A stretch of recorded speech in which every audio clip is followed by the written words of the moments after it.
नमस्कार, आपण पाहतात रयत संवाद न्यूज चॅनल।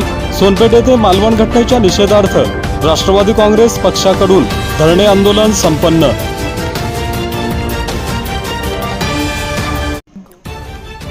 सोनपेठ येथे मालवण घटनेच्या निषेधार्थ राष्ट्रवादी काँग्रेस पक्षाच्या वतीने शहरातील शिवाजी महाराज चौकात गुरुवार दिनांक 29 ऑगस्ट रोजी 1 तास धरणे आंदोलन करण्यात आले।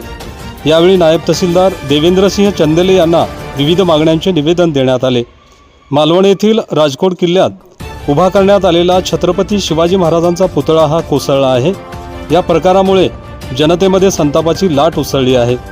संबंधित कंत्राटदार आणि दोषींवर कडक कारवाई करण्याची मागणी राष्ट्रवादी काँग्रेस पक्षाकडून करण्यात आली। या धरणे आंदोलनात ॲडव्होकेट श्रीकांत विटकर, माजी नगराध्यक्ष चंद्रकांत राठोड, तालुका अध्यक्ष दशरथ सूर्यवंशी, बळीराम काटे, उत्तमराव जाधव, बालाजी जयतपाल, अजित देशमुख, गोपाल भोसले, अशोक भुसारे, राकेश भुसारे, मंचक केदारे, गोपीनाथ जाधव, विष्णू जाधव, विष्णुपंत धोंगडे आदींसह पदाधिकारी कार्यकर्ते उपस्थित होते। रयत समाजासाठी मंजूर मुल्ला, सोनपेठ, परभणी।